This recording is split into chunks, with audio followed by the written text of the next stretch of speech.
MCP, Model Context Protocol. It is really cool.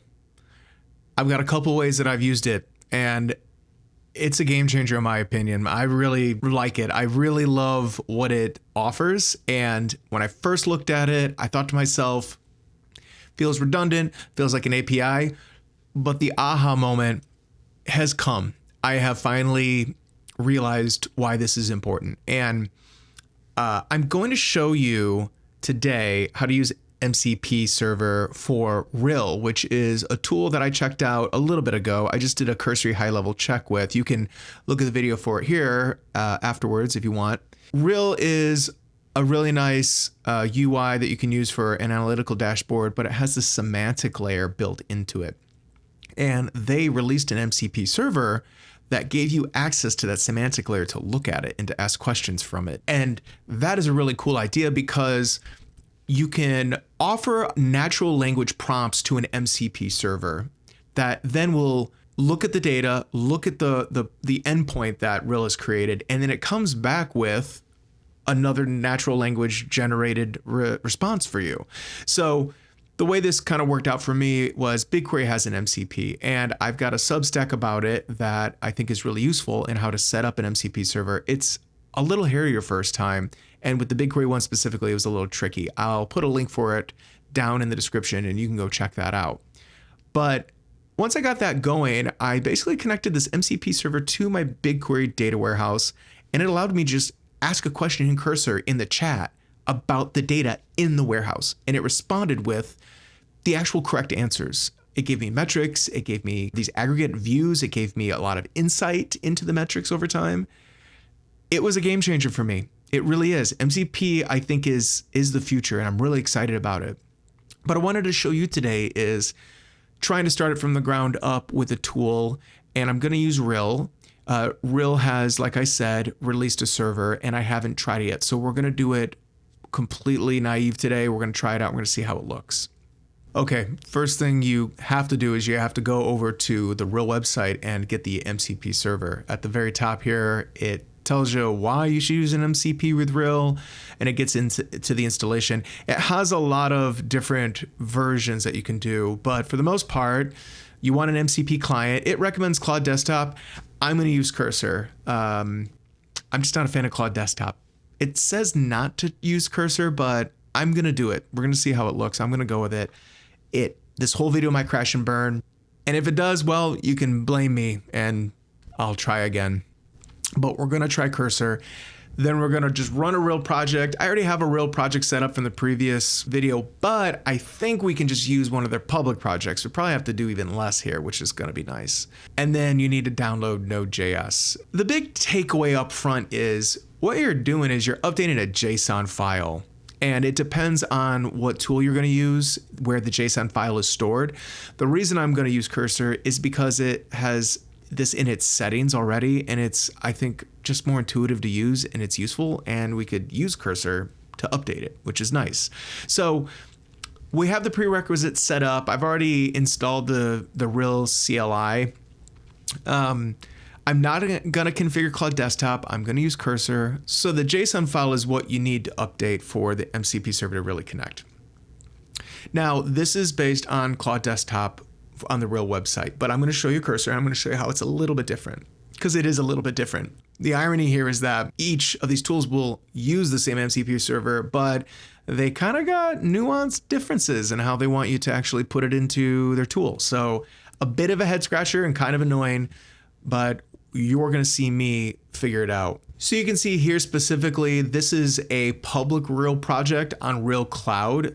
We're going to use that because this is just a public URL that you can have access to. So this is going to just take a lot of the headache out of the way. What we'll end up doing is we will connect this MCP server to Cursor, and then it's going to let us use our chat to talk to this project. At least it should. That's what we're going to do.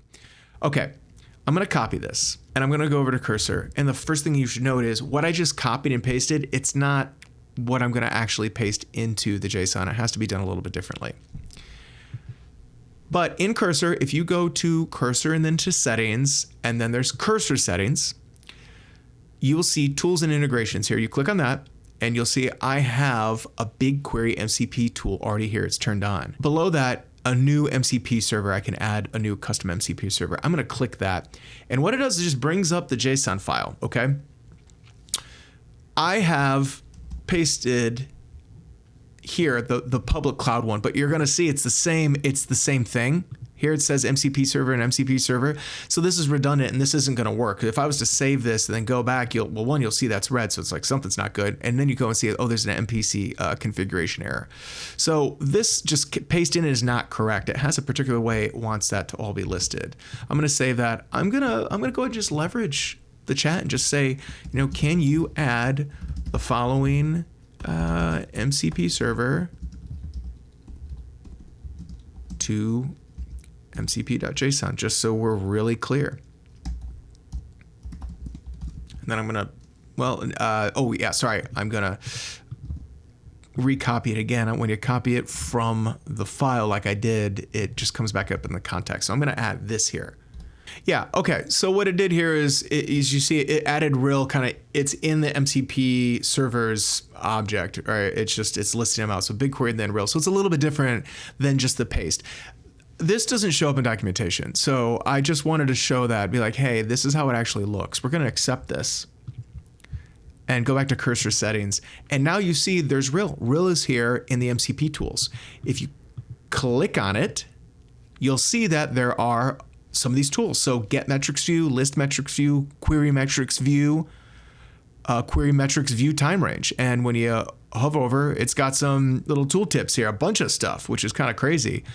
We're going to leave these here, but these are some of the things you can do. Now, remember, this is a public project somewhere. It's this one right here. The Rill GitHub analytics. Okay, so it's a public project that this MCP server is connected to. Okay, from here, what I'm going to do is I'm going to try to ask it questions now about the remote project. And how am I going to say this? Well, okay.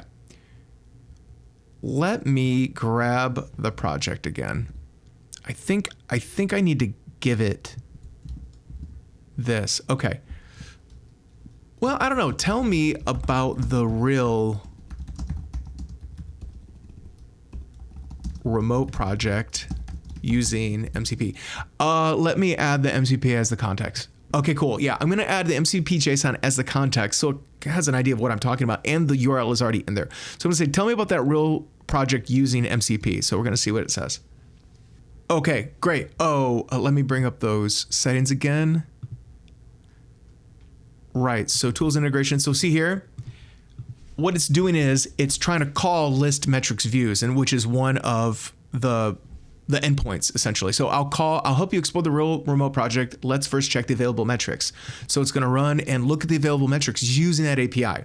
So this isn't on our local machine. This is on that cloud-based public Rill project, and that's what it's doing. So it's an interesting project. It appears to be analyzing GitHub commit data for several open source projects. Now it says go get the metrics view. So it's going to run that. So it's understanding what the heck it is. And then let's look at the available time range for this data. It's going and looking at the available time range for the data. Okay, here's a comprehensive analytics project that tracks commit data across several major open source projects. Here's what I can tell you about it. Now, the reason this is cool is because I actually haven't seen this. I haven't gone to the URL. I don't know what this actually looks like. I'm going to ask it questions without even knowing really what it is or does. I think that's the really incredible point that needs to be hit home is this idea of using natural language. It makes people who don't have domain expertise per se, or maybe don't have the data understanding, they could come in and just kind of get the lay of the land. Or if you're a technical person, but you're just maybe being thrusted into a new data space, a new data warehouse, or a set of tables you don't even know, if you have MCP servers for those data sources, then you can ask it questions about it. You can understand the lay of the land without even having to get into the SQL. I don't know. I think that's pretty incredible. So this thing says we're analyzing the projects These are the available projects that the tracks commit for. So Rill itself, ClickHouse, DuckDB, and MCP servers. The data spans for 4 years. Whoa, great. For each project, you can analyze the number of commits, the number of file touches, the number of unique contributors. I mean, there's all these things, dimensions for the analysis, commit details, author username, and project structure. I mean, it's just already telling me things that I could do with it. So why don't I ask it to... see here, it's actually saying call the query metrics view. So it wants me to do this next one. So it gave me this comprehensive breakdown. Now it says, no, let's query the metrics view now. So now it's going to do some more querying.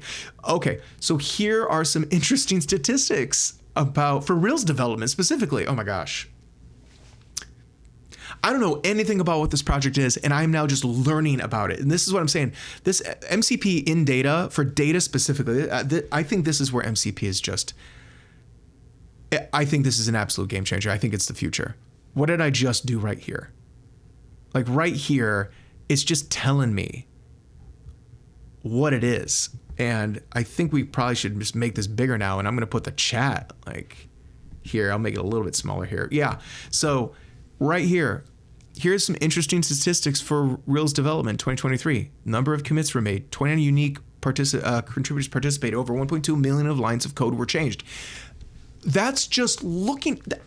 I have not done any of that. Think about what I'd have to do to even go get that. I'm talking to you, and I've done this probably within a couple minutes. This is incredible. Well, would you like to explore any specific aspects of these projects for more detail? It could be like compare the development activity across projects, look at the file type distributions, analyze contributor patterns. Let's analyze contributor patterns, all right? Like, yes, can you analyze contributor patterns? Now, the first thing I think a lot of skeptics are going to think to themselves is, well, how do you know that these answers are right? The thing with Rill specifically, and why I actually think it's pretty incredible, and Rill might be up there as my number one right now. So I've been using Streamlit. I was really impressed with DuckDB UI, really impressed. But Rill is a lot more comprehensive, and they had this semantic layer built into it, and I think that is a game changer in terms of being able to use something like MCP effectively. And I think in the end, that's what we really want to do. We want to be able to use these effectively, but we want to be able to trust the answers. We want to be able to trust the answers. That's what you want. And with the semantic layer already built in where it says, well, this is how we do it. This is how it looks. You know, this is the guardrails. I think we should be able to trust these answers, at least with Rill. I think that's really incredible. So let's say, yes, can you analyze contributor patterns for each project? I'm real excited to see what it does here. Okay, it's going to query the metrics. By the way, you can drop this thing down and take a look at what it is, but notice here it's just another JSON object, and it's offering like, here's the dimension name, here are the measures, and this would be in the semantic layer for Rill. Like Rill already has dimensions in these measurements set up in its semantic layer. So all you're doing here is saying, use these dimensions, use these measures, sort by this way, and then limit 5, and then add a time range. You're putting the attributes for a query together, but you're not writing SQL. And I'll tell you, you're not writing this at all. The agent is, but this is how that basically an API call is happening. It's awesome. Okay, I'm gonna run this and try not to pass out with excitement before it shows up. Okay, we're gonna do some more querying. Let's go. It's also fast. Gonna try the DuckDB project. All right, let's try the DuckDB project. Oh, okay. So it's saying that only the real project metrics are currently available on the remote MCP server. Okay, that's fine. So it knows that. Okay, great. So let's just do it with Rill. I don't know. I've never seen this thing. I don't even know. All right. Whoa. The top contributors, very cool. The contribution patterns, consistency, all top contributors maintain regularly, peak months. Oh my gosh. Oh my gosh. Oh, here's a visualization. This is not looking good. Okay, that's not a good looking visualization. But take a look at this, everyone. Just looking at the pattern, the team dynamics, the impact analysis, the work patterns. I mean, if I was just to come in and say, hey, what did your team accomplish? What did it look like? You know, if it was the end of year, for example, let's think about this from like a manager perspective. It's the end of the year. Your team has these commits. Your team has all this work it's done on your own. You're asking them to save everything. You're asking yourself to make notes all the time. I mean, geez, you could just have an MCP server that looks at your GitHub repo and it could break everything down for you. I mean, this is what this is, right? In the end, this is like a review of a team and what they achieved. The impact, I think, is cool. The number of lines, you know, that, I mean, you never know that. I mean, the number of lines changed. I think that's cool. Does that mean like you literally created value? No, that's obviously a little more subjective, but still the work patterns, all that is really cool. And then key observations down here. So Rill's semantic layer is super, super powerful here. And so I think this is key when we're looking at this MCP stuff. So the MCP allows for these natural language APIs conversations to happen. So you can send a prompt, a natural language prompt, to an endpoint. It'll do its own calculations, come back, but it'll return it as a generated response back to you with way more than what you might, instead of just a table coming back that you now need to kind of process and get insights from. It's like, nope, here are the insights right here for you. That is phenomenal. That is phenomenal. I'm truly blown away by this. I already had this feeling. I decided not to do what I did for BigQuery for the MCP because I already had it installed and I felt like I wanted to show you at least the installation part from the get-go. But really what I wanted to know was if I went and did something for the first time ever, would I still get that feeling that I got when I first tried the BigQuery MCP, which was a lot of excitement. And this is really exciting too. You know, the biggest thing about having this channel and trying the new stuff is just a kid in the candy store thing. Like my eyes are just wide open to where this is all going, and it's a lot of fun to see. So I could ask more questions about this, but my goodness, you all have to see where we're going here, right? And I think this in general should more than be enough to get your gears turned and say, I need to go download Rill. I need to go get the MCP installed. I need to try this out. Let's see it. We can do it with a local Rill project too, so then I could bring my own data. That might be for another time. Rill has another couple of really interesting features I want to check out. It's got some generative stuff within the actual UI I want to check out. But this thing, the MCP, what we've got here is an analyst leveraging your semantic layer on your project that is telling you things that you should know about the project. I hope you enjoyed that. Kind of short, concise, to the point. If you like these kind of videos where I'm just getting into this stuff, you know, nitty gritty without ever touching it, and you're just seeing my first reactions to it, let me know in the comments. If there's some other MCP servers maybe you think I should check out, let me know. Or if there's just some other tools you think I should check out, let me know. If you like this channel, remember to subscribe. I've got links for where else you can find me down in the description below. But as usual, everyone, hope you all have a great day.